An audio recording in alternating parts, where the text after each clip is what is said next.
साथियों नमस्कार, स्वागत है आपका एक बार फिर से चैनल में।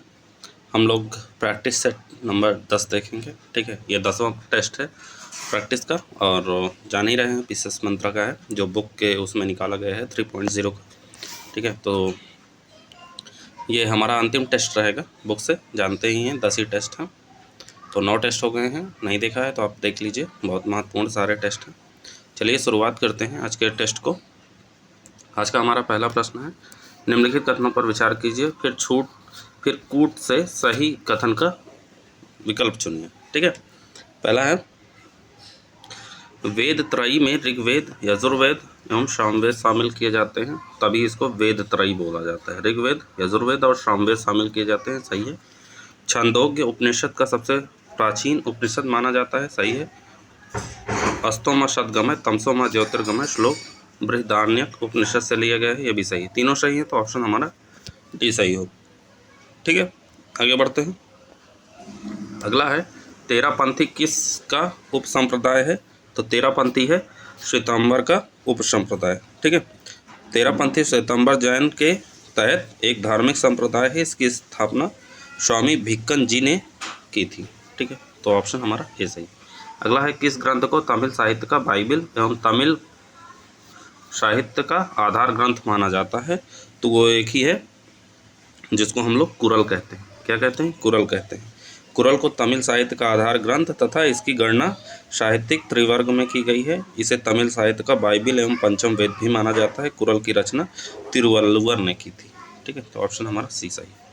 आगे बढ़ते हैं। अगला है निम्नलिखित में से किस समूह के अभिशिलालेखों पर अरमाइकी लिपि का प्रयोग किया गया है? तो अरमाइकी लिपि का प्रयोग किया गया है तक्षशिला, शेरकुना, लघमान अभिलेख में। ठीक है, ये जो साहब गढ़ी है और मानसेहरा, ये खरोष्टी, तक्षशिला एवं लघमान अरमाइकी है और शेरकुना कंधार है, यूनानी तथा अरमाइकी द्विभाषिक लेख है। तो ऑप्शन हमारा सी सही हो जाएगा। ठीक है, अगला है हाथी गुम्फा अभिलेख किसके द्वारा खोजा गया था? तो ये खोजा गया था बिशप स्टर्लिन के द्वारा। किसके द्वारा? बिशप स्टर्लिन के द्वारा 1825 में खोजा गया था। यह अभिलेख उड़ीसा के पुरी जिले में खंडगिरी पहाड़ी पर गुफा नंबर 14 में लिखित है। ठीक है, तो ऑप्शन हमारा ए सही है। यह बिना तिथि वाला लेख है, ये जरूर याद रखिएगा। हाथी गुम्फा लेख बिना तिथि वाला लेख है। आगे बढ़ते हैं। अगला है इनमें से कौन सा बंदरगाह भारत के पश्चिमी तट पर स्थित नहीं था? तो पश्चिमी तट पर जो स्थित बंदरगाह नहीं था उसका नाम है ताम्रलिपि। ठीक है, ताम्रलिपि आधुनिक तामलुक यानी पूर्वी तट का प्रमुख बंदरगाह था जो पश्चिम बंगाल में स्थित था। ठीक है, तो ऑप्शन हमारा भी सही है। अगला है सत्ता में हूण सत्ता की स्थापना, भारत में हूण सत्ता की स्थापना किसके नेतृत्व में की गई? तो हूण सत्ता की स्थापना की गई थी तो तोरमाड़ जो है कि तोरमाड़ के नेतृत्व में। ठीक है, हूण मध्य एशिया की एक बर्बर जाति थी। इसका प्रथम आक्रमण स्कंदगुप्त के समय हुआ जिसका नेतृत्व खुशनवाज ने किया था, जबकि हूणों का दोबारा आक्रमण तोरमाड़ के नेतृत्व में हुआ। उसने चंद्रभागा नदी के तट पर पवैया नामक स्थान पर अपना शासन स्थापित किया। ठीक है, तो ऑप्शन हमारा यहाँ पे ए सही हो जाएगा। ठीक, आगे बढ़ते हैं अगले प्रश्न की तरफ। अगला प्रश्न है निम्न कथनों पर विचार करके कोर्ट से सही चुनाव कीजिए। ठीक है, पहला है कि दिल्ली सल्तनत का सैन्य संगठन मंगोल पद्धति पर आधारित था, बिल्कुल सही है। दूसरा है सेना की सबसे छोटी इकाई स्लस खेल। देखिए, सेना की सबसे छोटी इकाई का नाम सरखेल था, इसमें जो है वो मिसप्रिंट है सरखेल। सेना की सबसे छोटी इकाई थी सरखेल और सबसे बड़ी इकाई खान कहलाती थी। ठीक है, तो दूसरा भी सही है, तो ऑप्शन हमारा सी हो जाएगा। ठीक है, मंत्रा वालों ने कहीं कहीं मिसप्रिंट किया है, कहीं कहीं आंसर गलत दिया है, लेकिन मैं अपनी तरफ से उसको सही कर देता हूँ। ठीक है, अगला है भारत का पहला शासक जिसने सर्वप्रथम उर्दू को अपने राज्य की राजभाषा घोषित किया था? तो राज्य की राजभाषा घोषित किया था इब्राहिम आदिल शाह ने। इब्राहिम आदिल शाह ने जो है अपने शासन में उर्दू को राज्य की राजभाषा घोषित किया था। ऑप्शन सी सही है। आगे बढ़ते हैं। अगला है भक्ति संत शंकराचार्य ने उपनिषद, ब्रह्मसूत्र एवं गीता पर किस नाम से भाष्य लिखा? तो ये लिखा था प्रस्थान त्रयी नाम से। ठीक है, परमहंस शंकराचार्य ने उपनिषद, ब्रह्मसूत्र एवं गीता पर प्रस्थानत्रयी नाम से भाष्य लिखे, जबकि ब्रह्मसूत्र भाष्य, गीता भाष्य, उपदेश साहसी, प्रपंच सारतंत्र एवं मरीसा पच्चमा शंकराचार्य द्वारा लिखित प्रमुख दार्शनिक ग्रंथ है। तो ऑप्शन हमारा सी हो जाएगा। अगला है, किस भक्तिकालीन संत को वैश्वान रावतार अग्नि का अवतार कहा गया है? तो ये कहा गया है वल्लभाचार्य को। किसको कहा गया है? वल्लभाचार्य को। वल्लभाचार्य को वैश्वान अवतार अग्नि का अवतार कहा जाता है। वल्लभाचार्य का जन्म वाराणसी में हुआ था। तो ऑप्शन हमारा डी हो जाएगा। आगे बढ़ते हैं। अगला है, मुगल काल में उर्दू बेगी क्या है था? तो मुगल काल में उर्दू बेगी था शाही नारी अंगरक्षिकाएँ।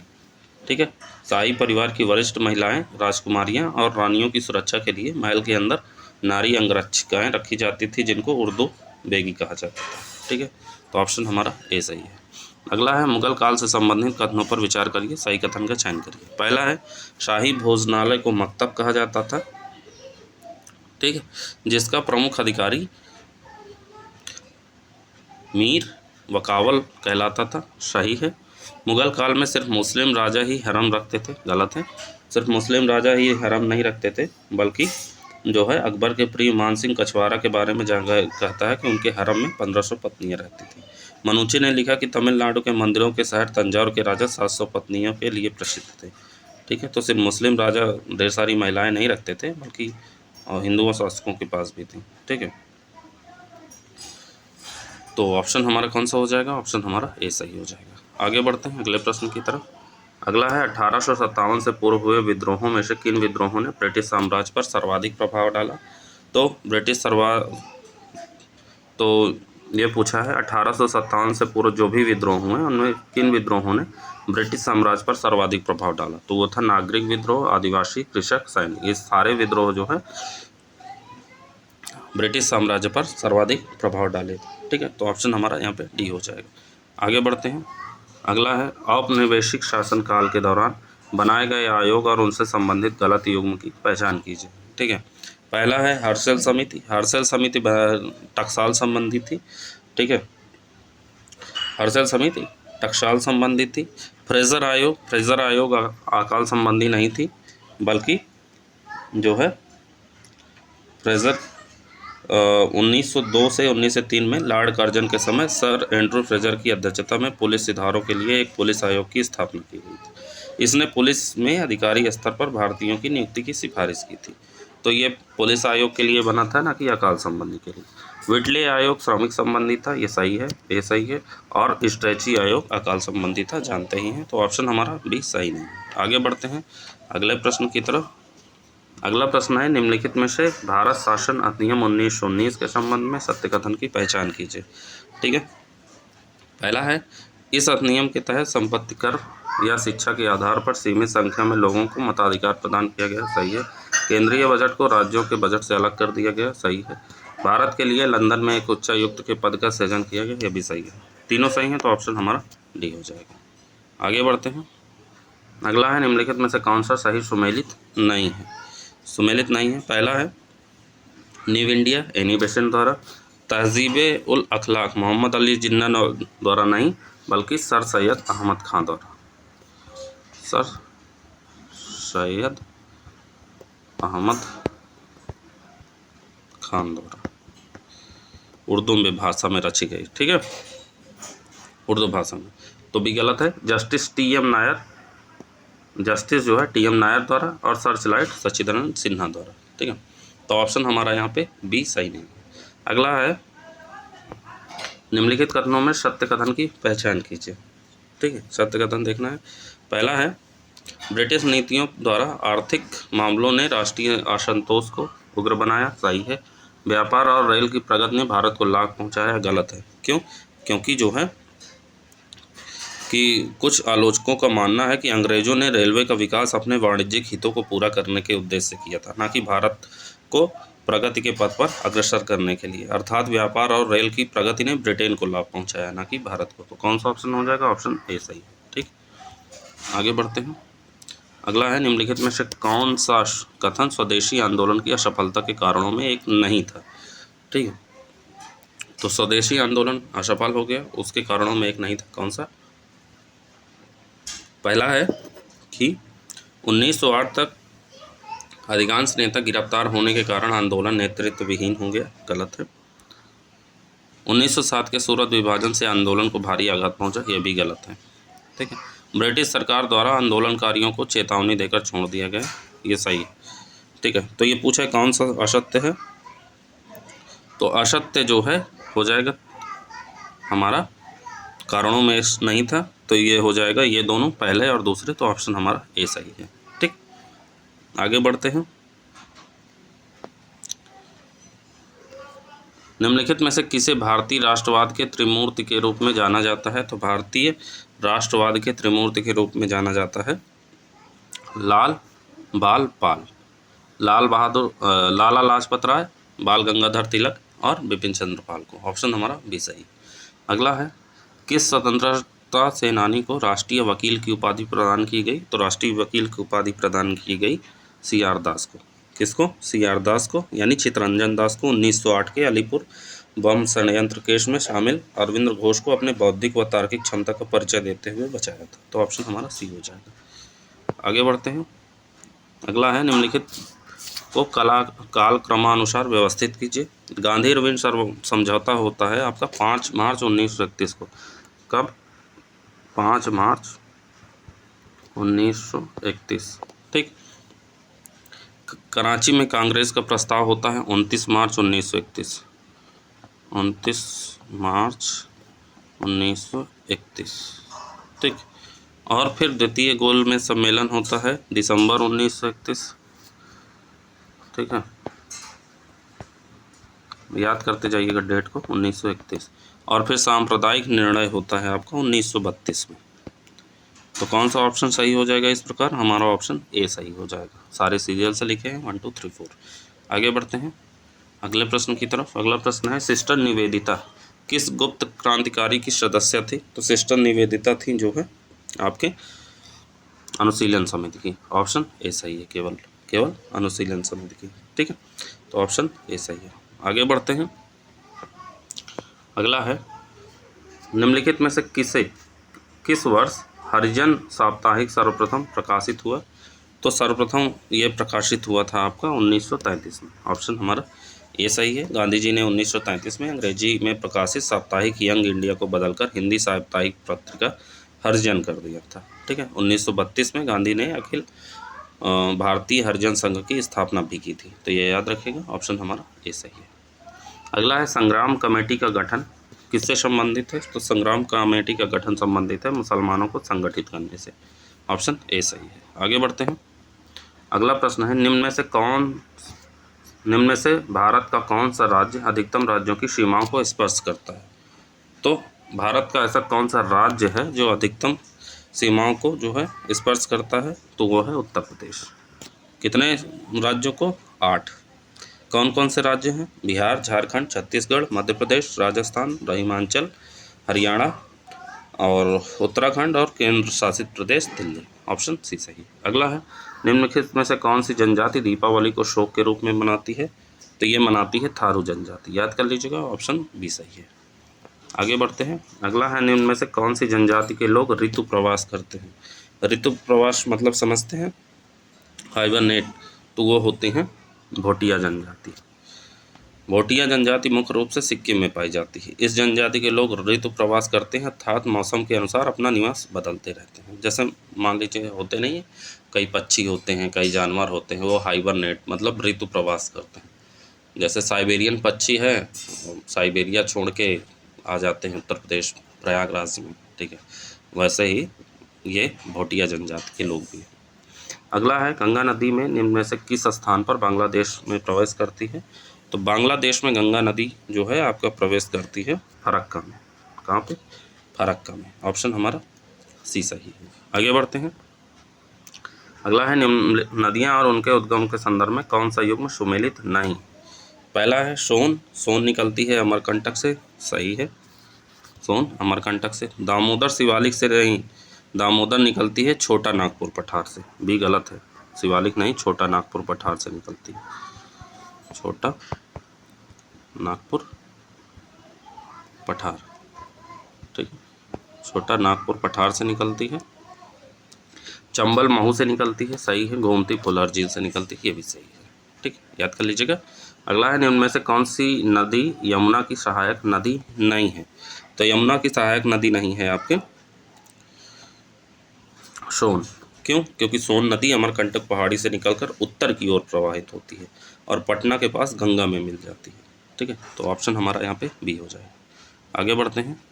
अगला प्रश्न है नर्मदा नदी के संदर्भ में निम्नलिखित कथनों पर विचार कीजिए। पहला है इसका उद्गम अमरकंटक से होता है। नर्मदा नदी का उद्गम क्या अमरकंटक से होता है? तो बिल्कुल होता है। यह अरब सागर में गिरने वाली भारत की सबसे बड़ी नदी है, सही है। यह डेल्टा का निर्माण नहीं करती है, ये भी सही। तो ऑप्शन हमारा डी हो जाएगा। आगे बढ़ते हैं। अगला है नदियों के किनारे स्थित शहरों के संदर्भ में निम्न में से कौन सा युग्म सुमेलित नहीं है? ठीक है, सुमेलित नहीं है पूछा है। पहला है हैदराबाद मूसी नदी के किनारे है, सही है। श्रीनगर झेलम नदी के किनारे है, सही है। गोरखपुर राप्ती नदी के किनारे, ये भी सही है। उज्जैन जो है आपका नर्मदा नदी के किनारे नहीं है। उज्जैन जो है आपका क्षिप्रा नदी के किनारे है। किसके? क्षिप्रा नदी। उज्जैन जो है आपका क्षिप्रा नदी के किनारे है। नई दिल्ली आपका यमुना नदी, जबलपुर नर्मदा नदी, सूरत ताप्ती नदी, अयोध्या सरयू नदी, कानपुर वाराणसी और प्रयागराज गंगा और कानपुर वाराणसी गंगा नदी और प्रयागराज गंगा और यमुना, दो नदियों के। प्रयागराज जो है गंगा और यमुना और बरेली रामगंगा नदी, ठीक है। तो ऑप्शन हमारा सी गलत है। अगला है चूलिया जलप्रपात निम्न में से किस नदी पर स्थित है? तो चूलिया जलप्रपात आपका है चंबल नदी पे। किस पे? चंबल पे। ऑप्शन हमारा बी है। आगे बढ़ते हैं। अगला है भारत में अधिकांश वर्षा प्राप्त होती है। तो भारत में अधिकांश वर्षा कहाँ से प्राप्त होती है? तो ये प्राप्त होती है दक्षिण पश्चिम मानसून से, ठीक है। साउथ वेस्ट मानसून जब आता है तो उसमें से अधिक वर्षा प्राप्त होती है। ऑप्शन बी सही है। आगे बढ़ते हैं। अगला है निम्नलिखित में से कौन सी मिट्टी भीगने पर मक्खन की भांति मुलायम और सूखने पर काफ़ी कड़ी हो जाती है? वो एक ही मिट्टी होती है, तो उस मिट्टी का नाम है लैटराइट मिट्टी, ठीक है।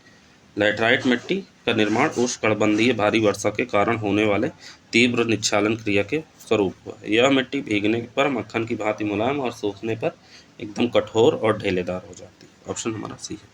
अगला है जनगणना 2011 के अनुसार उत्तर प्रदेश में सर्वाधिक अनुसूचित जनजाति वाला जनसंख्या वाला जिला कौन सा है? ये सब याद कर लीजिएगा। तो ये जिला है आपका सोनभद्र। कौन सा? सोनभद्र है। सोनभद्र 4 राज्यों से मिलता है, ठीक है, मतलब उसकी सीमा, वो भी देख लीजिएगा। ऑप्शन हमारा सी सही है। आगे बढ़ते हैं अगले प्रश्न की तरफ। हमारा अगला प्रश्न है उत्तर प्रदेश में ग्रामीण जनसंख्या का प्रतिशत निम्न में से कितना है? तो ग्रामीण जनसंख्या का प्रतिशत है 77.7%। यूपी का पूछ रहा है, ठीक है। तो 77.7% है और नगरीय जनसंख्या का प्रतिशत है 22.3%। तो ऑप्शन ए सही है। अगला है जनगणना 2011 के अनुसार उत्तर प्रदेश के निम्न में से किस जिले की दशकीय वृद्धि दर अधिकतम रही है? तो दशकीय वृद्धि दर अधिकतम रही है गौतम बुद्ध नगर की। किसकी? गौतम बुद्ध नगर की 49.1%। ऑप्शन सी सही है। अगला है जनगणना 2011 के आंकड़ों के अनुसार उत्तर प्रदेश की साक्षरता के संदर्भ में निम्न कथनों पर विचार कीजिए। पहला कथन है कि सही कथन कौन सा है? पहला है उत्तर प्रदेश का सर्वाधिक साक्षर जिला गौतम बुद्ध नगर है, सही है। उत्तर प्रदेश का न्यूनतम साक्षर जिला श्रावस्ती है, ये भी सही है। उत्तर प्रदेश में सर्वाधिक पुरुष साक्षरता वाला जिला कानपुर नगर है, गलत है। क्यों? क्योंकि उत्तर प्रदेश में सर्वाधिक पुरुष साक्षरता वाला जिला है गौतम बुद्ध नगर, ना कि कानपुर नगर, ठीक है। गौतम बुद्ध नगर है। और अगर न्यूनतम पुरुष साक्षरता वाला बात करें तो श्रावस्ती है। अगर महिला साक्षरता पूछता तब कानपुर होता, ना कि पुरुष साक्षरता, ठीक है। और न्यूनतम महिला श्रावस्ती है, न्यूनतम महिला साक्षरता। तो ऑप्शन हमारा यहाँ पे ए हो जाएगा। आगे बढ़ते हैं। अगला है निम्न में से कौन सी नहर लाल सागर और भूमध्य सागर के बीच है? तो लाल सागर भूमध्य सागर के बीच एक ही है, उस नहर का नाम है स्वेज नहर। स्वेज नहर मिस्र में स्थित है, जानते ही हैं आप, मैप उठा के देखिए। अगला है निम्नलिखित में से किसे समुद्री वर्षा वन कहा जाता है? तो समुद्री वर्षा वन कहा जाता है प्रवाल भित्तियों को। किसको कहा जाता है? प्रवाल भित्तियों को। उनकी जैव विविधता के कारण समुद्री वर्षा वन कहा जाता है। ऑप्शन हमारा सी सही है। आगे बढ़ते हैं। अगला है वायुमंडल के सबसे निचले संस्तर को क्या कहा जाता है? तो वायुमंडल के सबसे निचले संस्तर को परिवर्तन मंडल कहा जाता है। ऑप्शन हमारा ए सही है। ठीक है। अगला है निम्न में से किस सतह से सूर्य ताप का सबसे अधिक परावर्तन होता है? तो सबसे अधिक परावर्तन होता है हिम आच्छादित भूमि से। ठीक है। जो बर्फ के से ढके हुए क्षेत्र रहते हैं सबसे ज़्यादा परिवर्तन वहीं से होता है। किसी सतह की परावर्तन को क्षमता को एल्बेडो कहा जाता है। तो ऑप्शन हमारा टी हो जाएगा। अगला है चक्रवात के आगमन के समय निम्न में से कौन सी घटना होती है? अगर चक्रवात आता है तो उसके समय कौन सी घटना होती है? तो वायु मंद हो जाती है, मतलब वायु जो है धीरे चलने लगती है, वायु दाब गिरने लगता है और पच्छाव मेघ छाने लगते हैं। तो ऑप्शन डी हो जाएगा। ठीक है, ऑप्शन डी हो जाएगा। अगला है निम्न में से किसका संबंध निम्न वायुदाब से है? तो निम्न वायुदाब से संबंध है डोलड्रम पेटी का। निम्न वायुदाब डोलड्रम पेटी होती है। ऑप्शन हमारा बी हो जाएगा। अगला है निम्न में से कौन से मेघ सर्वाधिक ऊंचाई पर होते हैं? तो सर्वाधिक ऊंचाई पर होते हैं पच्छाव मेघ। ऑप्शन हमारा ए सही हो जाएगा। आगे बढ़ते हैं। अगला है पर्वत समीर प्रवाहित होती है। तो पर्वत समीर प्रवाहित होती है रात के समय। कब? रात्रि के समय। ऑप्शन हमारा बी सही है। अगला है स्थानीय पवनों और उनके प्रवाह क्षेत्र के कौन से युग्म सुमेलित नहीं है? पहला है शिमूम। शिमूम आपका जो है अरब रेगिस्तान में चलती है हवा, खमसिन मिस्र में चलती है, शामून कैलिफोर्निया में नहीं चलती, बल्कि शामून जो है एक गर्म स्थानीय पवन है जो ईरान में प्रवाहित होती है। कहाँ? ईरान में। ठीक है, ईरान में प्रवाहित होती है शामून। शिमून अगर शिमूम है अरब रेगिस्तान में और शामून है आपका ईरान में। ठीक है। और फिर लेवेंटर है स्पेन में। कुछ और पवनें हैं उनके बारे में जान लीजिए। सिराको आपकी चलती है इटली और सहारा मरुस्थल में, पैम्पेरो आपकी अर्जेंटीना में, पापागायो मैक्सिको में, कोइम्बैंग आपका जावा इंडोनेशिया में और सामल इराक में चलती है। ठीक है, तो ऑप्शन हमारा यहाँ पे सी हो जाएगा। आगे बढ़ते हैं। अगला है निम्न में से किस मिट्टी में केशिका क्रिया यानी कैपिलरी सबसे प्रभावी होती है? तो कैपिलरी सबसे प्रभावी होती है आपका चिकनी मिट्टी में। ऑप्शन हमारा बी सही होता है। चिकनी मिट्टी में केशिका क्रिया सबसे अधिक प्रभावी होती है, जबकि बलुई मिट्टी में यह क्रिया न्यून होती है। तो ऑप्शन बी हो जाएगा। आगे बढ़ते हैं। अगला है निम्नलिखित कथनों पर विचार कीजिए, कौन से कथन सही हैं। पहला है नई लोकसभा का गठन का प्रथम सत्र लेम डेक सत्र कहलाता है। गलत है। वर्तमान लोकसभा के वे सदस्य जो नई लोकसभा है तो पुनः निर्वाचित हो जाते हैं वे लेम डेक कहलाते हैं। यह भी गलत है। दोनों गलत है, तो ऑप्शन डी हो जाएगा। तो सही क्या होगा? लेम डेक सत्र होता क्या है? तो जो नई लोकसभा के गठन के पूर्व का वर्तमान लोकसभा का अंतिम सत्र होता है वो लेम डेक सत्र होता है। वर्तमान लोकसभा के सदस्य जो नई लोकसभा है तो निर्वाचित नहीं हो पाते हैं वे लेम डेक कहलाते हैं। ठीक है, तो ऑप्शन हमारा डी हो जाएगा। आगे बढ़ते हैं। अगला है लोकसभा उपाध्यक्ष के संदर्भ में निम्नलिखित कथनों पर विचार कीजिए, कौन सा कथन सही नहीं है पूछा है। ठीक है, पहला है कि वह लोकसभा अध्यक्ष का अधीनस्थ होता है तथा उसकी अध्यक्षता यानी लोकसभा अध्यक्ष अनुपस्थिति में लोकसभा की अध्यक्षता करता है। गलत है। संविधान में उल्लिखित है कि लोकसभा उपाध्यक्ष हमेशा विपक्षी दल का ही होना चाहिए। ये भी गलत है। फिर तीसरा है लोकसभा उपाध्यक्ष के चुनाव की तारीख भारत के राष्ट्रपति निर्धारित करता है। ये भी गलत है। तीनों गलत हैं। ऑप्शन डी हो जाएगा। तो सही क्या होगा? लोकसभा का जो उपाध्यक्ष होता है वो अध्यक्ष के अधीनस्थ नहीं होता है, बल्कि वह प्रत्यक्ष रूप से लोकसभा के प्रति उत्तरदायी होता है। 10वीं लोकसभा तक अध्यक्ष व उपाध्यक्ष आमतौर पर सत्ताधारी दल के होते थे। 11वीं लोकसभा से इस पर सहमति हुई कि अध्यक्ष सत्ता दल का हो तथा उपाध्यक्ष मुख्य विपक्षी दल से हो। संविधान में ऐसा कोई प्रावधान नहीं है। लोकसभा उपाध्यक्ष के चुनाव की तारीख अध्यक्ष निर्धारित करता है, ना कि राष्ट्रपति। ठीक है, तो ऑप्शन हमारा डी है। तीनों गलत हैं। अगला है निम्नलिखित में से कौन सा कथन किसी मंत्री के संदर्भ में सही नहीं है? ठीक है, पहला है कोई भी मंत्री केवल उसी सदन में बोल सकता है जिसका वह सदस्य है। बिल्कुल गलत है। क्यों? क्योंकि संविधान के अनुच्छेद 88 के अनुसार प्रत्येक मंत्री को किसी भी सदन में बोलने तथा कार्यवाही में भाग लेने का अधिकार होता है। दूसरा है प्रत्येक मंत्री किसी भी सदन की कार्यवाही में भाग ले सकता है। बिल्कुल सही है। कोई भी मंत्री जिस सदन का सदस्य नहीं है वह उसमें मत देने का अधिकारी नहीं होगा। ये भी सही है। ठीक है, तो ऑप्शन हमारा ए सही नहीं है। आगे बढ़ते हैं। अगला है निम्नलिखित कथनों पर विचार कीजिए, सही कथन चुनिए। पहला है कि प्रधानमंत्री के वेतन तथा भत्ते संसद द्वारा समय समय पर निर्धारित किए जाते हैं, सही है। उसके वेतन तथा भत्तों का संविधान में उल्लेख नहीं किया गया है, ये भी सही है। वह संसद सदस्य को प्राप्त होने वाले वेतन एवं भत्ते प्राप्त करता है, ये भी सही है। तीनों सही है, तो ऑप्शन हमारा डी हो जाएगा। आगे बढ़ते हैं। अगला है निम्नलिखित कथनों पर विचार कीजिए, कौन सा कथन सही है। पहला है सन 2003 में भारत ने एक नए भाषा वर्ग शास्त्रीय भाषा को बनाने का फैसला किया, गलत है। क्यों? क्योंकि भारत सरकार द्वारा एक नए भाषा वर्ग शास्त्रीय भाषा बनाने का फैसला 2003 में नहीं बल्कि 2004 में किया गया, ठीक है। दूसरा है सन 2006 में भारत सरकार द्वारा किसी भी भाषा को शास्त्रीय भाषा का दर्जा देने के मापदंड तय किए गए, ये सही है। फिर अब तक कुल 7 शास्त्रीय भाषाओं को शास्त्रीय भाषा का दर्जा मिल चुका है, मतलब कुल 7 भाषाओं को शास्त्रीय भाषा का दर्जा मिल चुका है, ये गलत है। क्यों? क्योंकि अब तक कुल 6 भाषाओं को शास्त्रीय भाषा का दर्जा दिया गया है। ये भाषाएं कौन कौन सी हैं? ये हैं तमिल, संस्कृत, तेलुगु, कन्नड़, मलयालम और उड़िया, ठीक है। तो ऑप्शन कौन सा सही है? ऑप्शन हमारा केवल दूसरा सही है, बी, ठीक है। आगे बढ़ते हैं। अगला है निम्नलिखित में से कौन सा सही सुमेलित नहीं है? सुमेलित नहीं है पूछा है। पहला है अनुसूचित जातियों के लिए राष्ट्रीय आयोग, अनुच्छेद 338 में है। देखते जाइएगा क्योंकि इससे प्रश्न बनता है। अनुसूचित जातियों के लिए राष्ट्रीय आयोग अनुच्छेद 338 में सही है। राष्ट्रीय पिछड़ा वर्ग आयोग अनुच्छेद 338 में गलत है, ठीक है। क्यों? क्योंकि राष्ट्रीय पिछड़ा वर्ग आयोग जो है अनुच्छेद 338 बी में है, ना कि ए में। 338 बी में है, ना कि ए में, इसलिए गलत है। ध्यान से देखिएगा। 330 ए में है क्या? तो 338 के तहत अनुसूचित जनजातियों के लिए राष्ट्रीय आयोग का प्रावधान किया गया है। किसके लिए? अनुसूचित जनजातियों के लिए, ठीक है। अनुसूचित जाति के लिए 338 हो गया, अनुसूचित जनजाति के लिए 338 ए हो गया, राष्ट्रीय पिछड़ा वर्ग के लिए 338 बी हो गया, ठीक है। अब लोकसभा में अनुसूचित जाति एवं अनुसूचित जनजाति के लिए सीटों का आरक्षण अनुच्छेद 330 में है और नौकरी एवं पदों पर अनुसूचित जाति एवं अनुसूचित जनजाति का दावा अनुच्छेद 335 में।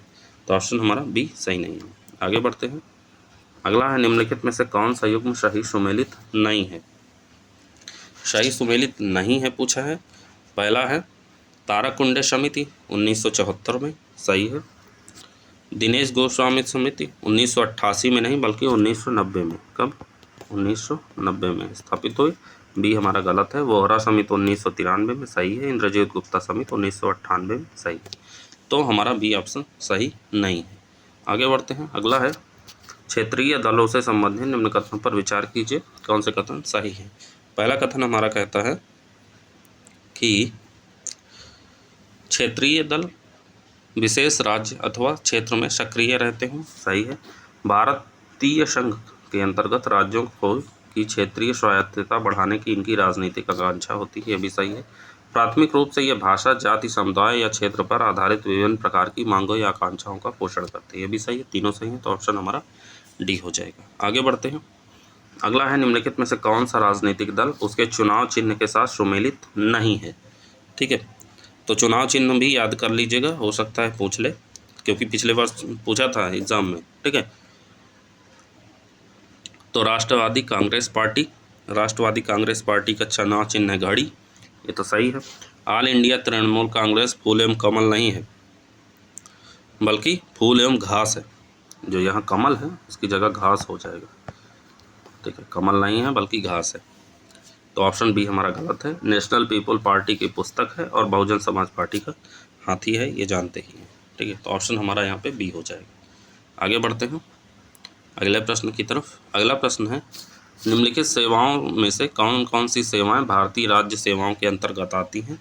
तो भारतीय राज्य सेवाओं के अंतर्गत आती हैं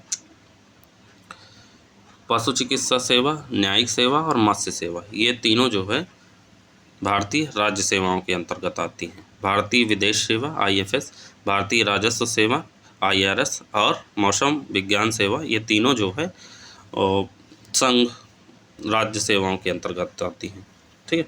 संघ सेवाओं के अंतर्गत आती हैं, ठीक, यानी वो केंद्रीय प्रशासनिक सेवाएं होती हैं। आगे बढ़ते हैं। तो ऑप्शन कौन सा सही हो जाएगा? हमारा ऑप्शन सी सही हो जाएगा। आगे बढ़ते हैं। अगला है राज्य सूचना आयोग के संदर्भ में निम्नलिखित कथनों पर विचार कीजिए, सही उत्तर चुनना है। ठीक है, पहला है कि इस आयोग में मुख्य सूचना आयुक्त तथा अन्य सूचना आयुक्त होते हैं जिनकी संख्या कम से कम 10 होती है। गलत है, राज्य सूचना आयोग के बारे में पूछ रहे हैं। दूसरा है सभी सदस्यों की नियुक्ति राष्ट्रपति द्वारा एक समिति की सिफारिश पर की जाती है, यह भी गलत है। तीसरा है समिति में मुख्य रूप से मुख्यमंत्री, विधानसभा में विपक्ष का नेता तथा मुख्यमंत्री द्वारा मनोनीत एक कैबिनेट मंत्री होता है, ये सही है। इस आयोग का अध्यक्ष एवं सदस्य बनने वाले सदस्यों में सार्वजनिक जीवन का पर्याप्त अनुभव होना चाहिए, ये भी सही है। ठीक है, तो ऑप्शन हमारा जो है सही हो जाएगा बी। पहला दूसरा क्यों सही नहीं है ये जान लीजिए।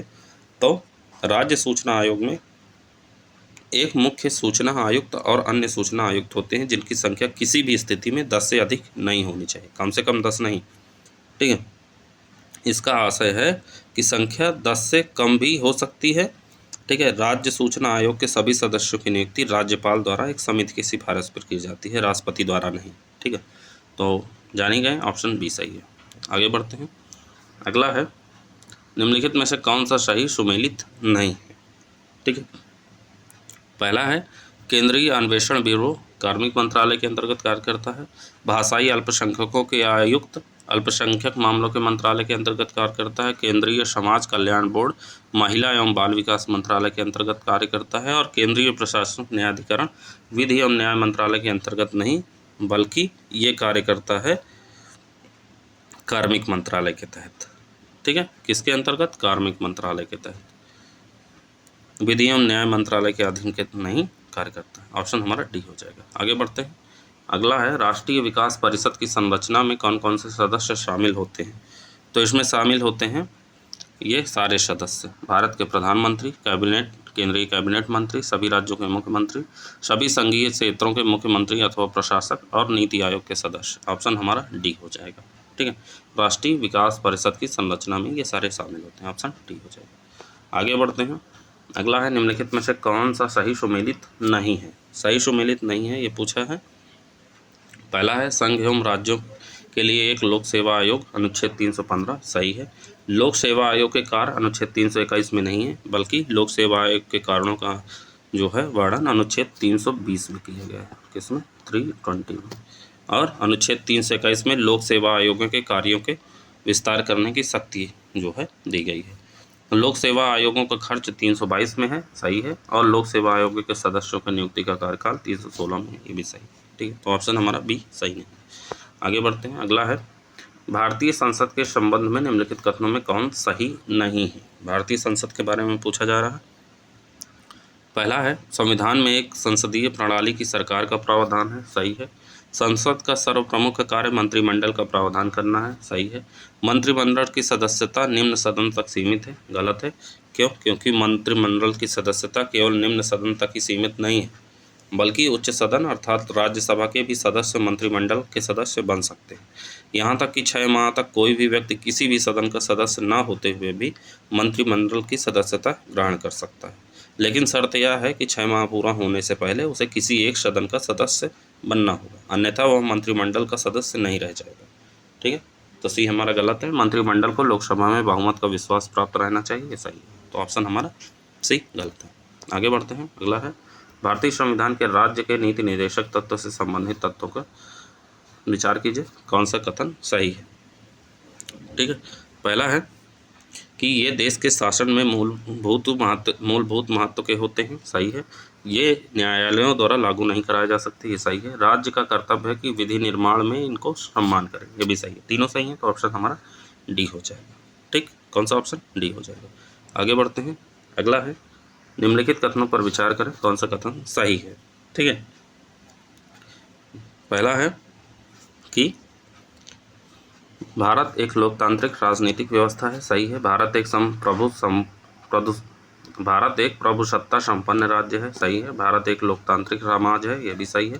भारत एक कल्याणकारी राज्य है, यह भी सही है। सारे सही हैं, तो ऑप्शन हमारे डी हो जाएगा। ठीक है, अगला है निम्नलिखित राज्यों के गठन पर विचार कीजिए तथा इन्हें कालक्रमानुसार व्यवस्थित कीजिए। तो राज्यों का जो गठन हुआ था उनके कालक्रम में बताना है। तो अरुणाचल प्रदेश का होता है सबसे पहले 20 फरवरी 1987 को। उसके बाद गोवा का होता है 30 मई 1987 को।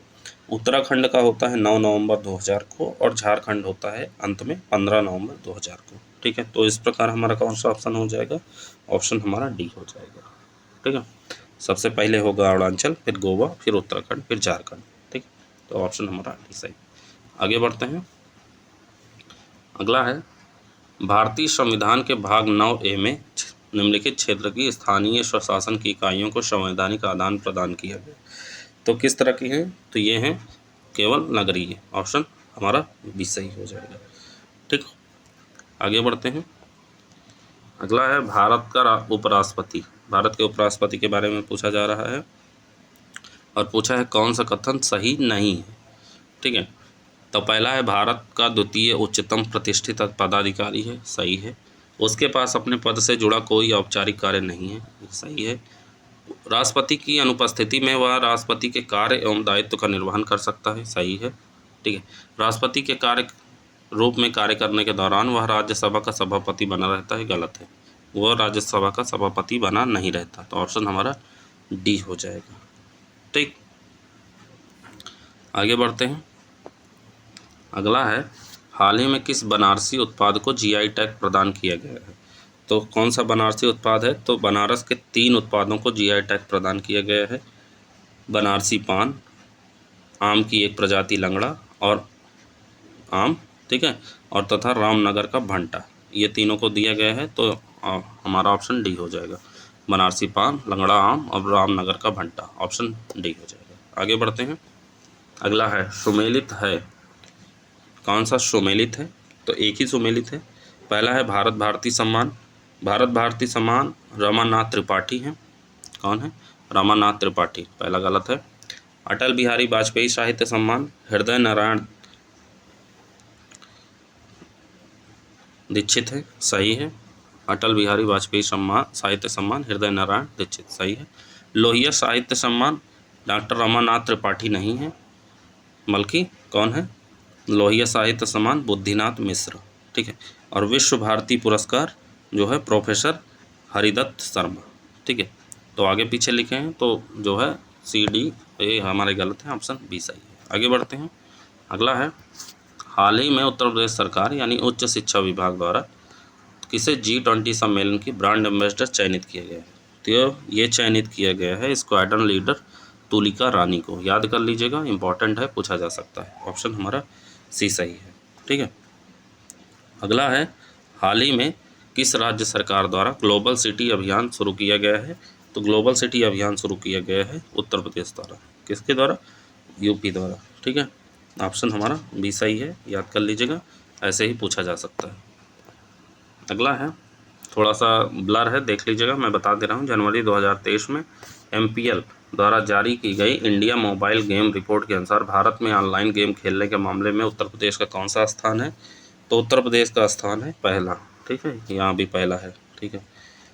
मोबाइल प्रीमियर लीग जो है MPL आता नहीं है, जिस पे जो है लोग गेम्स खेलते हैं, उसमें जो है पहले नंबर पे उत्तर प्रदेश है, ठीक है। उसके बाद महाराष्ट्र, राजस्थान, बिहार और पश्चिम बंगाल का है, ठीक है। तो दूसरे पे महाराष्ट्र, तीसरा राजस्थान, फिर बिहार, फिर पश्चिम बंगाल। ऑप्शन हमारा ए सही है। आगे बढ़ते हैं। अगला है निम्नलिखित कथनों पर विचार कीजिए, कौन सा कथन सत्य है? पहला है इकोटोन एक अवस्थानांतर क्षेत्र है जहां दो प्राणी समुदाय मिलते हैं और एकीकृत होते हैं, ठीक है, सही है। इकोटोन हमेशा चौड़ा क्षेत्र होता है, नहीं, गलत है। हमेशा चौड़ा क्षेत्र नहीं होता है, ठीक है। इकोटोन पतली या चौड़ी दोनों हो सकती है, ठीक। तीसरा है इकोक्लाइन एक पारितंत्र से दूसरे पारितंत्र में क्रमिक स्थापन है और दोनों के बीच कोई स्पष्ट सीमा नहीं होती, ये सही है। तो ऑप्शन कौन सा हो जाएगा? ऑप्शन हमारा सी सही हो जाएगा। आगे बढ़ते हैं। अगला है निम्नलिखित वर्गीकी को उनके पद सोपान के अनुसार आरोही क्रम में सजाएं। तो इनका पद सोपान क्या हो जाएगा? इनका पद सोपान हो जाएगा प्रजाति, वंश, परिवार, अनुक्रम, वर्ग, संघ या संभाग और जगत। तो ऑप्शन हमारा डी हो जाएगा, ठीक है। पहले कौन सा हो जाएगा? प्रजाति, फिर वंश, फिर परिवार, फिर अनुक्रम, ठीक है। आगे बढ़ते हैं। अगला प्रश्न है प्रवाल भित्तियों की वृद्धि के लिए निम्नलिखित में से कौन सी आवश्यक दशाएं हैं? ठीक है, सही उत्तर चुनना है। प्रवाल भित्तियों की जब वृद्धि होती है तो उसमें दशाएं कौन कौन सी आवश्यक हैं? तो उसमें प्रकाशीय स्थितियाँ आवश्यक हैं, स्वच्छ और अवसाद रहित जल होना चाहिए, और उसके अलावा जो है उष्णकटिबंधीय समुद्री जिसका तापमान 20 से 21 डिग्री तक, ये सही है। 6% समुद्री लवणता अनिवार्य नहीं है। ठीक है। प्रवाल भित्तियों की वृद्धि होती लगभग 32 से 40% लवणता आवश्यक है, 6% नहीं। ठीक है। तो ऑप्शन कौन सा हो जाएगा? ऑप्शन हमारा ए सही हो जाएगा। आगे बढ़ते हैं। अगला है, निम्नलिखित में से किसका सर्वाधिक बीओडी स्तर हो सकता है? तो सर्वाधिक बीओडी स्तर हो सकता है इसमें से लुगदी सीवेज का। लुगदी सीवेज का सबसे अधिक हो सकता है। कितना हो सकता है? तो ये हो सकता है 10,000 से 15,000 ppm। शुद्ध जल का 1 से 3 ppm हो सकता है। दुग्ध उद्योग का 2,000 से 15,000 ppm हो सकता है, और नगर पालिका सीवेज का 100 से 400 ppm हो सकता है। तो ऑप्शन हमारा यहाँ पे डी हो जाएगा। आगे बढ़ते हैं। अगला है, भारत में ज्वार नदमुखीय पारिस्थितिकीय तंत्र का उदाहरण है। तो किसका उदाहरण है? तो ये उदाहरण है डायमंड हार्बर और पेन्नार मुहाना, ये दोनों ज्वार नदमुखीय पारिस्थितिक तंत्र का उदाहरण है। ऑप्शन हमारा ए सही है। डायमंड हार्बर है पश्चिम बंगाल में, और पेन्नार मुहाना है आपका जो है आंध्र प्रदेश में। ये ज्वार नदमुख है। नामेरी असम में है, और भीतरकनिका उड़ीसा में है। ये राष्ट्रीय पार्क है। ठीक। तो ऑप्शन हमारा ए सही है। आगे बढ़ते हैं अगले प्रश्न की तरफ। अगला प्रश्न है, बायोटिक पद के लिए प्रयुक्त किया जाता है। तो बायोटिक पद के लिए प्रयुक्त किया जाता है सजीव सूक्ष्मजीवी खाद्य संपूरक। ऑप्शन हमारा डी सही हो जाएगा। ठीक है। प्रोबायोटिक क्या होते हैं? तो प्रोबायोटिक जान लीजिए, ऐसे जीवित सूक्ष्म जीव होते हैं जो प्राकृतिक तौर पर हमारी आंतों में पाए जाते हैं। साथ ही खाद्य संपूरक के रूप में डेयरी उत्पाद जैसे दही, दूध तथा कुछ पौधों में भी प्रोबायोटिक बैक्टीरिया पाए जाते हैं। इनका सेवन स्वास्थ्य के लिए अत्यंत लाभकारी है। प्रोबायोटिक खाद्य पदार्थों के सेवन से आपकी कार्य प्रणाली को सशक्त बनाया जा सकता है, संक्रमण से बचाव किया जा सकता है। ऑप्शन हमारा डी हो जाएगा। आगे बढ़ते हैं। अगला है, एनपीपी यानी नेट प्राइमरी प्रोडक्टिविटी अर्थात शुद्ध प्राथमिक उत्पादकता कहाँ उच्चतम होती है? तो ये उच्चतम होती है उष्णकटिबंधीय वनों में। कहाँ पे? उष्णकटिबंधीय वनों में। ऑप्शन हमारा ए सही। आगे बढ़ते हैं। पारिस्थितिकी के संदर्भ में निम्नलिखित कथनों में कौन सा पिरामिड उल्टा या उल्टे नहीं हो सकते हैं? तो इसमें से उल्टा या उल्टे नहीं हो सकते हैं वो होते हैं आपके ऊर्जा के पिरामिड। ऊर्जा का पिरामिड सदैव सीधा होता है। ठीक। तो ऑप्शन हमारा सी हो जाएगा।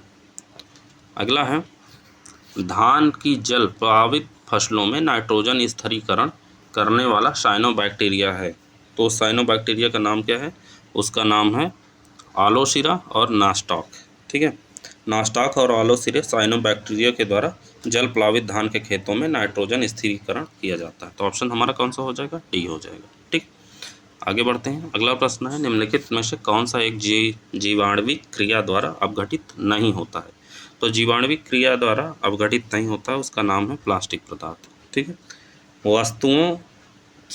वनस्पति, जंतुओं, पुष्प अवशिष्ट का अपघटन जीवाणु द्वारा हो सकता है, परंतु प्लास्टिक का केवल पुनर्चक्रण किया जा सकता है, इसे अपघटित नहीं किया जा सकता। ठीक है। तो ऑप्शन हमारा बी हो जाएगा। आगे बढ़ते हैं।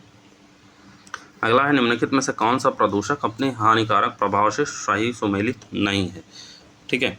पहला है यौगिक सल्फर अम्ल वर्षा के कारण। नाइट्रोजन यौगिक क्लोरोसिस के कारण नहीं होता है, बल्कि क्लोरोसिस आमतौर पर तब होता है जब पत्तियों को अपनी ज़रूरत के लिए आवश्यक क्लोरोफिल के संश्लेषण हेतु पर्याप्त पोषक तत्व प्राप्त नहीं होते। ऐसा कई कारणों से हो सकता है, जिसमें सल्फर डाइऑक्साइड तथा ओजोन के जोखिम शामिल हैं। तो नाइट्रोजन के यौगिक गलत है। तो ऑप्शन बी हमारा गलत है।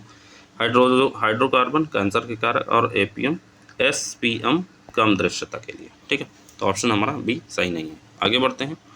अगला है, जैव आवर्धन का सर्वाधिक विषाक्त संकेंद्रण होगा। तो सर्वाधिक विषाक्त संकेंद्रण होगा द्वितीयक उपभोक्ताओं में। किसमें? द्वितीयक उपभोक्ताओं में। ऑप्शन हमारा सी सही है। आगे बढ़ते हैं। अगला है, माइक संरक्षण कार्यक्रम इनमें से किस जीव से संबंधित है? याद कर लीजिएगा, कई सारे कार्यक्रम चलाए गए हैं। तो माइक होता है हाथी के लिए। इसका फुल फॉर्म है monitoring of illegal killing of elephant. ठीक है। Monitoring of illegal killing of elephant कार्यक्रम 2003 में दक्षिण एशिया में साइट्स की अधिदेश के तहत आरंभ किया गया था। इसका प्रमुख उद्देश्य है कि हाथियों के अवैध शिकार के स्तर तथा प्रवृत्तियों का आकलन करना। तो ऑप्शन हमारा सी हो जाएगा। अगला है, इनमें से कौन शैडो बैंकिंग से संबंधित नहीं है? तो शैडो बैंकिंग से इसमें जो दिया है ऑप्शन, वो गैर वित्तीय संस्थाएं नहीं है, गैर बैंकिंग यानी NBFCs नहीं होती। ठीक है, शैडो बैंकिंग है क्या? शैडो बैंकिंग होता है जिस बैंकिंग प्रणाली में सामान्य बैंकिंग परिचालन नहीं होता, लेकिन वह सामान्य बैंकों के निष्पादन तथा नीतियों को प्रभावित कर सकता है, शैडो बैंकिंग कहलाता है। ऐसे बैंक बैंकिंग रेगुलेशन में नहीं होते हैं। ऑप्शन हमारा सी हो जाएगा। आगे बढ़ते हैं। अगला है, कॉल मनी मार्केट से तात्पर्य क्या है? तो कॉल मनी मार्केट क्या होता है?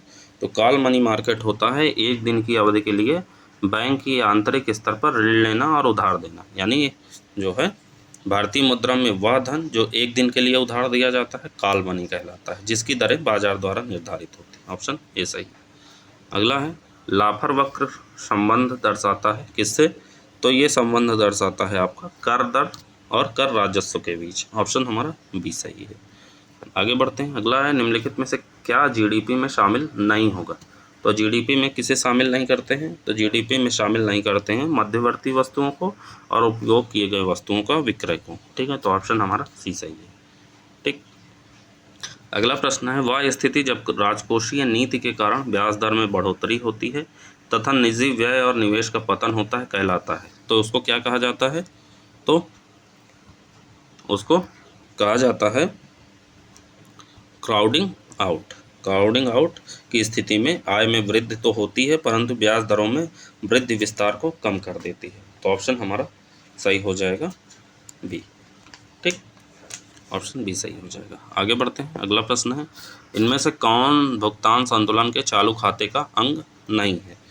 ठीक है, तो पहला है कारक आय लाभ, कारक आय यथा लाभांश और विदेशों में हमारी परिसंपत्तियों पर ब्याज, ये सही है।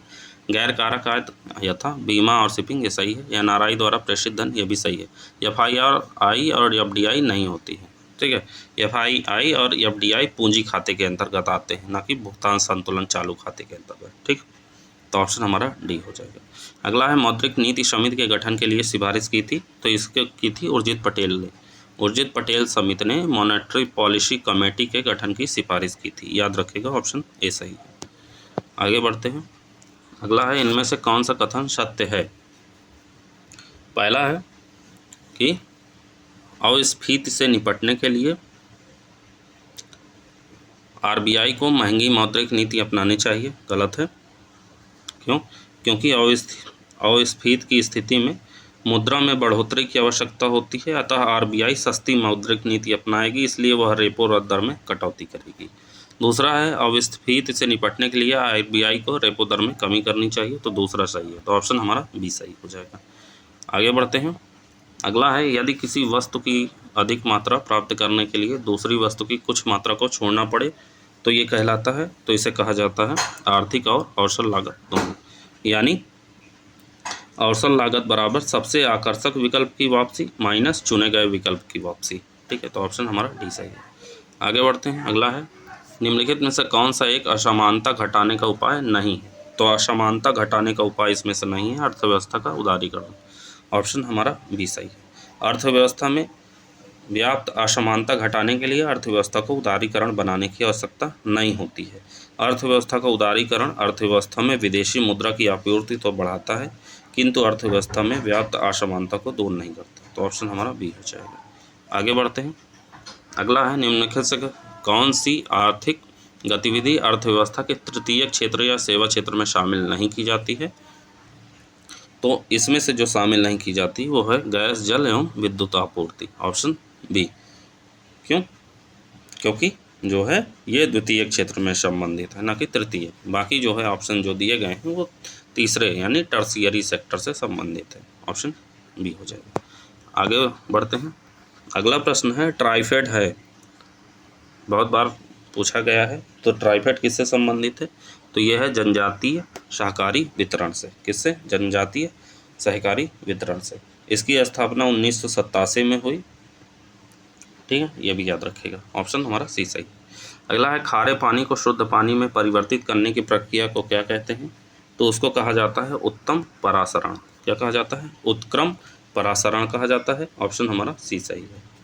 आगे बढ़ते हैं। अगला है जेट हवाई यान स्ट्रेटोस्फीयर के नीचे आसानी से उड़ते हैं, इसकी व्याख्या हो सकती है। उक्त व्याख्या में कौन सा सही है? ठीक है, तो देखना है कौन सा हमारा सही है। पहला है कि नीचे के स्ट्रेटोस्फीयर में बादल और पानी की वाष्प नहीं होती है, सही है। नीचे के स्ट्रेटोस्फीयर में लंबरूपी यानी वर्टिकल हवाएं नहीं होती हैं, ये भी सही है। दोनों सही हैं, तो ऑप्शन हमारा सी हो जाएगा। ठीक, आगे बढ़ते हैं अगले प्रश्न की तरफ। अगला प्रश्न है बर्तनों को चमकदार बनाने के लिए निम्नलिखित में से किसका उपयोग किया जाता है? तो जिंक ऑक्साइड, सिलिकॉन ऑक्साइड और बेरियम ऑक्साइड तीनों का उपयोग किया जाता है, तो ऑप्शन हमारा डी हो जाएगा। ठीक है, आगे बढ़ते हैं। अगला प्रश्न है निम्नलिखित युग्मों पर विचार कीजिए, कौन सा सही सुमेलित है? पहला है सिल्वर ब्रोमाइड फोटोग्राफी में प्रयोग किया जाता है, सही है। नायलॉन प्राकृतिक बहुलक नहीं होता है बल्कि एक कृत्रिम बहुलक होता है। ठीक है, ये कृत्रिम होता है यानी बनाया जाता है नायलॉन। फिर तीसरा है नाइट्रोक्लोरोफॉर्म। नाइट्रोक्लोरोफॉर्म जो है आपका विस्फोटक नहीं होता है बल्कि नाइट्रोक्लोरोफॉर्म निश्चेतक होता है। ठीक है, यानी बेहोश करने वाला है, निश्चेतक। ठीक, तो दूसरा तीसरा हमारा गलत है। चौथा है एल्यूमिनियम सल्फेट अग्निरोधी कपड़ा बनाने में यूज़ किया जाता है, ये सही है। तो ऑप्शन हमारा यहाँ पे डी हो जाएगा। अगला प्रश्न है निम्नलिखित में से किस वैज्ञानिक द्वारा नवीन सापेक्षता सिद्धांत प्रतिपादित किया गया था? तो ये किया गया था जे.बी. नार्लिकर द्वारा। जे.बी. नार्लिकर द्वारा नवीन सापेक्षता सिद्धांत प्रतिपादित किया गया, तो ऑप्शन हमारा बी सही है। आगे बढ़ते हैं। अगला प्रश्न है निम्नलिखित युग्मों पर विचार कीजिए। ठीक है, और सही सुमेलित कौन से हैं? पहला है लाइपेज। लाइपेज लिपिड्स का पाचन में उपयोग होता है। डीऑक्सीराइबोज डीएनए की शर्करा होती है। प्राकृतिक गैस जीवाश्म ईंधन होता है और गंजापन कवक जनित रोग होता है। ठीक है, तो ऑप्शन हमारा कौन सा हो जाएगा? ऑप्शन हमारा डी हो जाएगा। आगे बढ़ते हैं। निम्नलिखित में सही सुमेलित नहीं है, कौन सा सही सुमेलित नहीं है पूछा है। पहला है सिबाजोल सल्फा औषधि है, सही है। प्रोलेथ्रिन मच्छर विकर्षक है, ये सही है। थायरॉक्सिन विटामिन नहीं होती है बल्कि थायरॉक्सिन एक हार्मोन होता है जो थायराइड ग्रंथि से स्रावित होता है। ठीक है, तो सी हमारा गलत है। कैफीन चाय में पाया जाने वाला उत्तेजक है, ये सही है। ठीक, अगला है एक पिंड का अधिकतम भार निम्नलिखित में से किस में होता है? तो ये होता है हाइड्रोजन में। किस में? हाइड्रोजन में। ऑप्शन हमारा ए सही हो जाएगा। आगे बढ़ते हैं। अगला है निम्नलिखित में से सही सुमेलित नहीं है, कौन सा सही सुमेलित नहीं है ये पूछा गया है। तो पहला है शीतल पेय कार्बन डाइऑक्साइड होता है, बिल्कुल सुमेलित नहीं है पूछा है। शीतल पेय जो है पानी को शुद्ध यानी शीतल पेय पदार्थों में होती है कार्बन डाइऑक्साइड। शेविन एक कीटनाशक है। लेक्सान बुलेट प्रूफ कपड़ा होता है। ठीक है, और जो है फ्लोरीन जो है फ्लोरीन का उपयोग जो है क्या किया जाता है? पानी को शुद्ध करने में नहीं किया जाता है बल्कि पानी को शुद्ध करने के लिए क्लोरीन का प्रयोग किया जाता है। किसका? क्लोरीन का। किसका? क्लोरीन का। ऑप्शन हमारा डी सही नहीं है। आगे बढ़ते हैं। अगला है निम्नलिखित पर विचार कीजिए, कौन सा युग्म सुमेलित है? ठीक है, पहला है कि सल्फर ड्रग आपका जो है पूछा है कौन सा सुमेलित है। सल्फर ड्रग जरनाशक नहीं होता है। ठीक है, सल्फर ड्रग प्रति जीवाणु का औषधि होती है। क्या होती है? प्रति जीवाणु औषधि होती है। पहला गलत है। दूसरा है ऊन जैव होता है निम्नकरणीय, सही है। रेयान विशिष्ट रबड़ नहीं होता है बल्कि जो है रेयान एक सिंथेटिक फाइबर होता है, अर्ध सिंथेटिक फाइबर। ठीक है, तो कौन सा ऑप्शन हो जाएगा? हमारा ऑप्शन बी हो जाएगा। आगे बढ़ते हैं। अगला है सामान्य दृष्टि के लिए निम्नलिखित में से कौन सा विटामिन आवश्यक होता है? तो उसके लिए विटामिन आवश्यक होता है रेटिनॉल। कौन सा? रेटिनॉल। ऑप्शन हमारा बी सही है। अगला है निम्नलिखित में से सही सुमेलित नहीं है। सही सुमेलित नहीं है। पहला है बॉटलिज्म जो है एक बीमारी है जो खाद्य पदार्थों में विषैलेपन की वजह से होता है। ठीक है, सही है। फिर उसके बाद किलोसिस रोग विटामिन की कमी से होता है या विटामिन B2 की कमी से होता है, तो ये सही है। निद्रा रोग मच्छर के काटने से नहीं है होता है, बल्कि यह प्रोटोजोवा जनित रोग है और सीसी मक्खी के काटने से होता है। तो हमारा तीसरा गलत है। पूछा है सुमेलित नहीं है, तो तीसरा हमारा सुमेलित नहीं है। तो इसमें से ऑप्शन दिया ही नहीं है, ठीक है। पूछा है सुमेलित नहीं है, ठीक है। तो ऑप्शन यहाँ पे जो है तीसरा सुमेलित नहीं है। मच्छर वाहित रोग नहीं है निद्रा रोग, बल्कि मक्खी वाहित रोग है। देखिए ऑप्शन नहीं दिया है, तो ये प्रश्न को आप गलत मान के चलिए, ठीक है। बार्टलेज्म होता है भोज्य पदार्थ के विषैलापन के कारण। किलोसिस होता है विटामिन के कारण, विटामिन की कमी के कारण, ठीक है। तो ऑप्शन तीसरा गलत है, इसमें ऐसा कोई ऑप्शन नहीं दिया गया है, ठीक। मैंने पहले ही बताया था, मंत्रा वालों ने थोड़ा बहुत गलत दिया हुआ है, उसको आप मैनेज कर लीजिएगा, मैं सही बता देता हूँ। निम्नलिखित में से सही सुमेलित है, कौन सा सही सुमेलित है? पूछा है नियोप्रीन जो है आपका थर्मोप्लास्टिक नहीं होता है, बल्कि कृत्रिम रबर होता है। क्या होता है? कृत्रिम रबर होता है। या क्लोरोप्रीन का उच्च बहुलक होता है, ठीक है। चांदी जो है ऊष्मा की कुचालक नहीं सुचालक होती है, यह भी गलत है। फाइब्रोइन कृत्रिम पदार्थ नहीं होता है, बल्कि फाइब्रोइन जो है एक प्राकृतिक पदार्थ है, या प्रोटीन होता है, या रेशम तंतुओं का घटक होता है। इयोशीन लाल स्याही होती है, जो कि सही है। ऑप्शन हमारा डी सही है। आगे बढ़ते हैं, अगला है निम्नलिखित कथनों पर विचार कीजिए, कौन से कथन सत्य हैं। पहला है कि ध्वनि की अधिकतम चाल निर्वात में होती है, गलत है। प्रकाश की अधिकतम चाल माध्यम में होती है, गलत है। दोनों उल्टा लिखा हुआ है, ध्वनि की अधिकतम चाल माध्यम में होती है और प्रकाश की अधिकतम चाल निर्वात में होती है। इस तरह होगा, तो ऑप्शन हमारा डी हो जाएगा। पहला और दूसरा दोनों गलत है। अगला है पित्ताशय में उपस्थित पत्थर निम्नलिखित में से किसका पाचन प्रभावित करता है? तो ये प्रभावित करता है आपके वसा के पाचन को। ऑप्शन हमारा सी सही है, ठीक। अगला है निम्नलिखित में से सही सुमेलित नहीं है। इंसुलिन रक्त शर्करा का नियंत्रण करता है, सही है। मेलाटोनिन निद्रा का नियंत्रण करता है, ये भी सही है। घेंगा रोग आयोडीन की कमी से होता है, ये भी सही है। लैक्टोज फलों का मीठा होना, बल्कि लैक्टोज नहीं बल्कि फ्रक्टोज होता है। फ्रक्टोज की वजह से फल मीठे होते हैं। ऑप्शन डी गलत है, फलों को मीठा होना फ्रक्टोज के कारण होता है, ठीक, ये याद रखिए। ऑप्शन डी सही नहीं। अगला है जल को जीवाणु मुक्त करने के लिए किसका प्रयोग किया जाता है? तो जल को जीवाणु मुक्त करने के लिए किया जाता है क्लोरीन डाइऑक्साइड, ओजोन और क्लोरामीन, तीनों का। तो ऑप्शन हमारा डी हो जाएगा।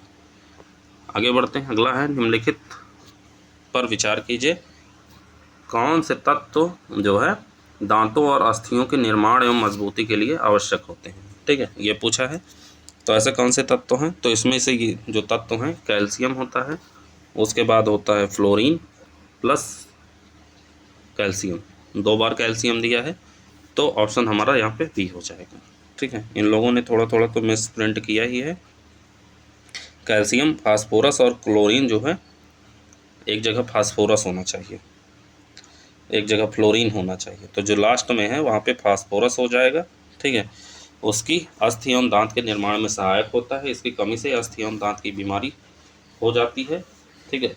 आयोडीन थायराइड ग्रंथि के निर्माण में उपयोगी होती है, ठीक है। आयोडीन थायराइड ग्रंथि के निर्माण में उपयोगी होती है, इसकी कमी से घेंगा रोग हो जाता है। तो ऑप्शन हमारा कौन सा हो जाएगा? ऑप्शन हमारा डी हो जाएगा, ठीक है। आगे बढ़ते हैं अगले प्रश्न की तरफ। अगला प्रश्न है उत्तर प्रदेश राज्य के किस मैदानी जनपद में सर्वाधिक वर्षा होती है? तो सर्वाधिक वर्षा आपके होती है मथुरा में। कहाँ पे? मथुरा में। उत्तर प्रदेश में पूर्व से पश्चिम की ओर जाने पर वर्षा की मात्रा में कमी होती है। दिए गए विकल्प में मथुरा पश्चिमी उत्तर प्रदेश का जिला है, अतः मथुरा में सबसे कम वर्षा होती है, ठीक है। सर्वाधिक कम वर्षा कहाँ होती है? तो मथुरा में होती है। ऑप्शन हमारा सी हो जाएगा। अगला है उत्तर प्रदेश की एकमात्र नदी कौन सी है जो हिमालय से नहीं निकली है? तो हिमालय से जो नदी नहीं निकली है उसका नाम है, हिमालय से जो नदी नहीं निकली है उसका नाम है गोमती, ठीक है। गोमती आपकी निकलती है फुलहर झील से, ठीक है। तो ऑप्शन हमारा सी हो जाएगा। आगे बढ़ते हैं अगले प्रश्न की तरफ। हमारा अगला प्रश्न है उत्तर प्रदेश के सहारनपुर जनपद में स्थित शाकंभरी देवी मंदिर में मेले का आयोजन कब किया जाता है? तो इसका आयोजन किया जाता है नवरात्र में, ठीक है। शाकंभरी देवी के में नवरात्र में मेले का आयोजन किया जाता है, ठीक। तो ऑप्शन हमारा ए हो जाएगा। आगे बढ़ते हैं। अगला है प्राथमिक शिक्षा के विकास हेतु संचालित योजनाएं और उनके लक्ष्य के संबंध में कौन सा युग्म सम्मिलित नहीं है। ठीक है, पहला है सर्व शिक्षा अभियान, सर्व शिक्षा योजना संपूर्ण साक्षरता हेतु विशेष प्रयास करने के लिए, सही है। शिक्षा मित्र योजना प्राथमिक विद्यालयों में शिक्षकों की कमी पूरा करने के लिए, सही है। ऑपरेशन ब्लैक बोर्ड योजना प्राथमिक विद्यालयों में भौतिक सुविधाएं बढ़ाने के लिए, ये सही है। शिक्षा गारंटी योजना सभी वर्गों को प्राथमिक शिक्षा सुलभ कराना, गलत है। क्यों? क्योंकि शिक्षा गारंटी योजना सभी वर्गों को प्राथमिक शिक्षा सुलभ कराना नहीं है, बल्कि जो है यह योजना 1977 में शुरू की गई। जो बच्चे अब तक स्कूल नहीं जा पाए उनको बुनियादी शिक्षा दिलाने के लिए सर्व शिक्षा अभियान का एक महत्वपूर्ण घटक है। ठीक है, तो ऑप्शन हमारा डी हो जाएगा। आगे बढ़ते हैं। अगला है मध्य पाषाण कालीन स्थल सराय नाहर राय उत्तर प्रदेश के किस जनपद में है, ये याद कर लीजिएगा, पूछा जा सकता है। तो वह है प्रतापगढ़ में, ऑप्शन हमारा सी हो जाएगा। अगला है उत्तर प्रदेश के किस जनपद को भारतीय मूर्तिकला की जन्मस्थली माना जाता है, तो ये माना जाता है आपके मथुरा को, ऑप्शन हमारा ए सही है। ठीक है, उत्तर प्रदेश के मथुरा जिले को सबसे पहले मूर्ति निर्माण का केंद्र स्थापित हुआ, जिसमें मथुरा मूर्ति कला के नाम से जाना गया। ठीक है, तो ऑप्शन हमारा ए हो जाएगा। अगला है निम्न में से कौन सुमेलित नहीं है। पहला है कि कबीर पंथियों की तीर्थस्थली मगहर है, भगवान बुद्ध का निर्वाण स्थल कुशीनगर है, हाजी वारिस अल शाह की दरगाह है देवा शरीफ, और 88,000 ऋषियों की शंकिंसा तपस्थली नहीं है, बल्कि जो है नैमिषारण्य है। नैमिषारण्य को 88,000 ऋषियों की तपस्थली कहा जाता है। वैदिक काल में यह तपस्थली एक प्रमुख शिक्षा केंद्र के रूप में विख्यात थी। पौराणिक कथाओं के अनुसार नैमिषारण्य में 88,000 ऋषि मुनियों ने तप एवं ज्ञान प्राप्त किया था, तो ऑप्शन हमारा डी हो जाएगा। अगला है हाल ही में निम्नलिखित में से कौन सा देश नाटो का 31वां सदस्य बना है, तो नाटो का 31वां सदस्य बना है फिनलैंड, ऑप्शन हमारा ए सही है। आगे बढ़ते हैं। अगला है हाल ही में निम्नलिखित में से किसे बांग्लादेश के नए राष्ट्रपति के रूप में चुना गया है, तो बांग्लादेश के नए राष्ट्रपति हैं शहाबुद्दीन चुप्पू। ठीक है, ये सब करंट में मैंने बता दिया है, करंट के वीडियो जरूर देख लीजिएगा। आगे बढ़ते हैं। हाल ही में की गई घोषणा के अनुसार निम्नलिखित में से कौन सा बैंक QR कोड आधारित कॉइन वेडिंग मशीन लॉन्च करने के लिए पायलट प्रोजेक्ट शुरू करेगा, तो ये शुरू करेगा reserve bank of India, option हमारा बी सही है। अगला है फरवरी 2023 में निम्नलिखित में से कौन सा देश अंतर्राष्ट्रीय सौर गठबंधन का पूर्ण सदस्य बन गया है, तो ये बन गया है आपका ब्राज़ील। कौन सा? ब्राज़ील, ऑप्शन हमारा सी सही हो जाएगा। ठीक, करंट के सवाल हैं, फटाफट देख लीजिए। अगला है 4 फरवरी 2023 को निम्नलिखित में से किस राज्य केंद्र शासित प्रदेश के पहले सरस आजीविका मेला का उद्घाटन किया गया, तो ये किया गया है आपका जम्मू और कश्मीर में। ठीक है, तो ऑप्शन हमारा ए सही है। अगला है हाल ही में राष्ट्रीय खनिज विकास निगम ने किसे अपना ब्रांड एम्बेसडर घोषित किया है, तो ये घोषित किया गया है निखत जरीन को। किसको? निखत जरीन को, ऑप्शन हमारा सी सही है। ठीक है, अगला है हाल ही में राष्ट्रपति भवन स्थित मुगल गार्डन का नाम बदलकर क्या रखा गया है, तो उसका नाम रखा गया है अमृत उद्यान, ऑप्शन हमारा बी सही है। अगला है 25 जनवरी 2023 को पहला भारत स्टैक डेवलपर सम्मेलन किस स्थान पर आयोजित किया गया, तो ये आयोजित किया गया नई दिल्ली में, ऑप्शन हमारा डी सही है। आगे है 26 जनवरी 2023 को 74वें गणतंत्र दिवस की परेड में कुल कितनी झांकियों का प्रदर्शन किया गया, तो ये किया गया कुल 23 झांकियों को, ऑप्शन हमारा बी सही है। अगला है जनवरी 2023 में निम्नलिखित में से किसे भारत का उपराष्ट्रीय सुरक्षा सलाहकार नियुक्त किया गया, तो ये नियुक्त किया गया आपके पंकज कुमार सिंह को। इसको पंकज कुमार सिंह को, ऑप्शन हमारा बी सही है। आगे बढ़ते हैं। अगला है 16 से 20 जनवरी 2023 के मध्य आयोजित विश्व आर्थिक मंच की वर्ष 2023 की वार्षिक बैठक की थीम क्या थी, तो इसकी बैठक की थीम रही है कोऑपरेशन इन अ फ्रैगमेंटेड वर्ल्ड, ऑप्शन हमारा बी सही है। याद कर लीजिएगा थीम, क्योंकि पूछा जा सकता है। G20 की है। ठीक है, विश्व आर्थिक मंच की वार्षिक बैठक की है थीम कोऑपरेशन इन अ फ्रैगमेंटेड वर्ल्ड, ऑप्शन हमारा बी सही है। अगला है हाल ही में निम्नलिखित में से किस संस्था द्वारा वैश्विक जोखिम रिपोर्ट 2023 जारी की गई, तो ये संस्था है विश्व आर्थिक मंच। ठीक है, ऑप्शन डी सही है। अगला है हाल ही में निम्नलिखित में से किस खिलाड़ी ने वर्ल्ड रैपिड और वर्ल्ड ब्लिट्ज शतरंज दोनों खिताब जीते हैं, तो ये जीते हैं मैग्नस कार्लसन ने, ठीक है। नॉर्वेजियन ग्रैंड मास्टर है ये मैग्नस कार्लसन। इन्होंने अल्माटी में वर्ल्ड रैपिड और वर्ल्ड ब्लिट्ज शतरंज चैंपियन दोनों जीतकर एक अभूतपूर्व उपलब्धि हासिल की है, ठीक है। तो ऑप्शन नंबर डी हो जाएगा। अगला है, हाल ही में भारतीय रिजर्व बैंक द्वारा चलाए गए पेमेंट फ्रॉड रिपोर्टिंग मॉड्यूल का नाम क्या है? तो उस मॉड्यूल का नाम है दक्ष। क्या नाम है? दक्ष। याद कर लीजिएगा, पूछा जा सकता है। क्यों? क्योंकि आरबीआई के अनुसार भुगतान धोखाधड़ी रिपोर्टिंग मॉड्यूल 1 जनवरी 2023 को दक्ष में स्थानांतरित कर दिया गया।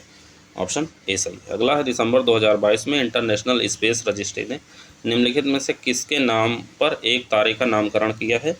तो ये किया गया है अटल बिहारी वाजपेयी का नाम, ठीक। तो ऑप्शन हमारा डी सही है। अगला है, हाल ही में निम्नलिखित में से किस संस्था द्वारा 2022 इन 9 चार्ट्स नामक रिपोर्ट जारी की है? तो ये रिपोर्ट जारी की गई है विश्व बैंक द्वारा। किसके द्वारा? विश्व बैंक द्वारा, ठीक है। इसके अनुसार दुनिया 1970 के बाद से अपनी सबसे महत्वपूर्ण गिरावट का अनुभव कर रही है और 2022 के अंत तक 685 मिलियन लोग गंभीर बीमारी में जीवन यापन कर रहे होंगे, ठीक है। तो ऑप्शन हमारा सी हो जाएगा। अगला है, निम्नलिखित में से कौन सा कथन सही है? ठीक है, पहला है, मैत्री पाइपलाइन योजना भारत और बांग्लादेश के बीच सीमा पार पहली ऊर्जा पाइपलाइन है, सही है। इस परियोजना की कुल अनुमानित निर्माण लागत राशि 285 करोड़ है, गलत है। क्यों? कितनी है? 377 करोड़ रुपए। कितनी? 377। ये भी याद करके जाइएगा क्योंकि पूछा जा सकता है। फिर इस पाइपलाइन के माध्यम से प्रतिवर्ष लगभग 1 million metric ton high speed diesel भेजा जा सकता है, ये सही। तो ऑप्शन हमारा यहाँ पे सी सही हो जाएगा। आगे बढ़ते हैं अगले प्रश्न की तरफ। अगला प्रश्न है, दिसंबर 2022 में इकोनॉमिक्स इम्पैक्ट नामक संस्था द्वारा जारी वैश्विक खाद्य सुरक्षा सूचकांक 2022 में भारत को कौन सा स्थान प्राप्त हुआ है? तो भारत को स्थान प्राप्त हुआ है इसमें से 68वां। कौन सा?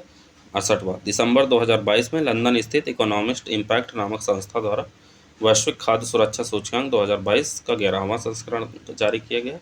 इस सूचकांक में कुल 113 देशों को शामिल किया गया। इस सूचकांक में फिनलैंड को शीर्ष स्थान तथा सीरिया को अंतिम स्थान। इस सूचकांक में भारत को 68वां स्थान मिला है।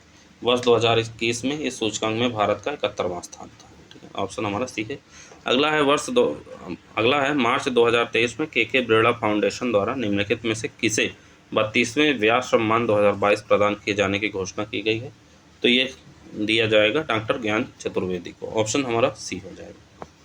अगला है, नवंबर 2022 में निम्नलिखित में से किसे डॉक्टर अब्दुल कलाम सेवा पुरस्कार 2022 से सम्मानित किया गया है?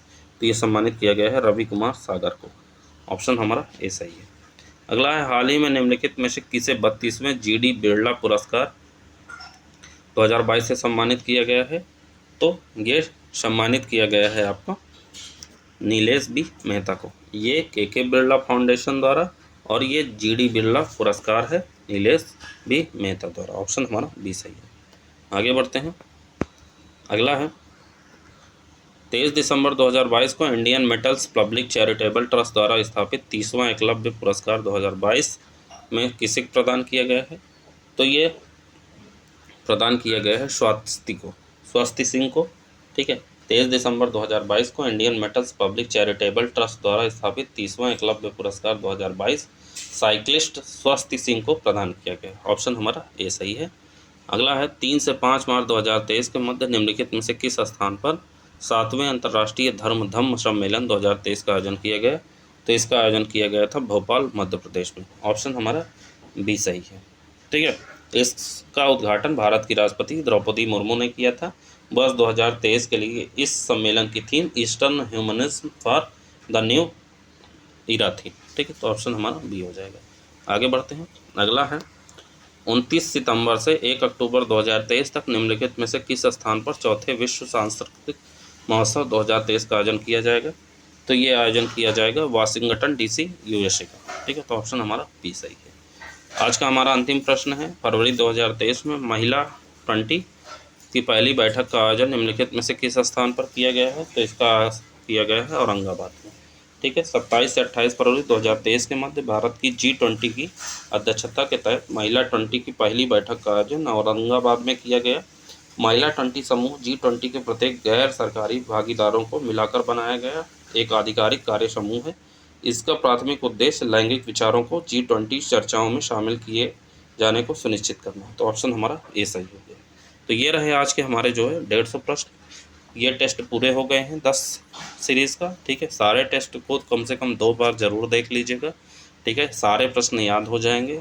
स्पीड बढ़ा के आप ज़रूर देखिएगा, ठीक है, क्योंकि समय कम है, ठीक है। उम्मीद है आप सारे टेस्ट को अच्छे से समझ गए होंगे।